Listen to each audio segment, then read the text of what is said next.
और सुंदर स्त्रियां बाहर से जितनी सुंदर होती उतनी भीतर से कुरूप हो जाती, संतुलन रखती।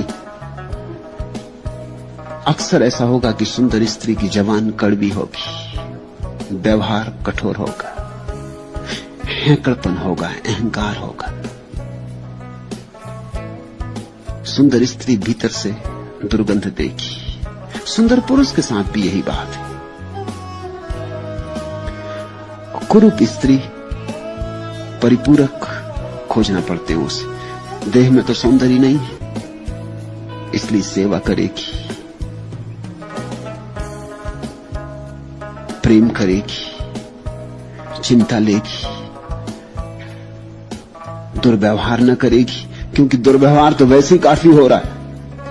वो तो चेहरे के कारण ही काफी हुआ जा रहा, देह के कारण ही काफी हो जा रहा, और तो क्या सताना। तो अक्सर ऐसा हो जाता है, कुरूप व्यक्ति भीतर से सुंदर हो जाते हैं, बाहर से सुंदर व्यक्ति भीतर से कुरूप हो जाते हैं। सुंदर को अकड़ होती कि तुम नहीं तो कोई और सही, कुरूप को अकड़ नहीं होती कि तुम ही सब कुछ हो। तो यहां सुंदर और है क्या? इस संसार में सभी तो कुरूप है।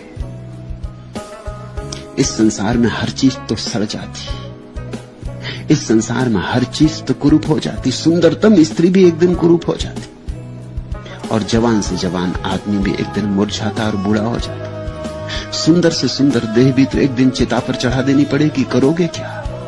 यहां सुंदर है क्या?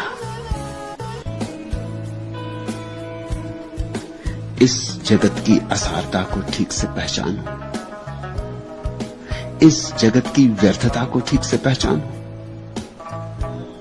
ताकि इसकी व्यर्थता को देखकर तुम भीतर की सीढ़ियां उतरने लगो। सौंदर्य भीतर है, बाहर नहीं। सौंदर्य स्वयं में है, और जिस दिन तुम्हारे भीतर सौंदर्य उगेगा उस दिन सब सुंदर हो जाता है। तुम जैसे वैसी दुनिया हो जाती, जैसी दृष्टि वैसी सृष्टि। तुम सुंदर हो जाओ, पत्नी को सुंदर करने की फिक्र छोड़ो, तुम सुंदर हो जाओ। और तुम्हारे सुंदर होने का अर्थ कोई प्रसाधन के साधनों से नहीं, ध्यान सुंदर करता है। ध्यान ही सत्यम शिवम सुंदरम का द्वार बनता है। जैसे ही जैसे ध्यान गहरा होगा, वैसे वैसे तुम पाओगे तुम्हारे भीतर एक अपूर्व सौंदर्य लहरें ले रहा, इतना सौंदर्य कि तुम उंडेल दो तो सारा जगत सुंदर हो जाए।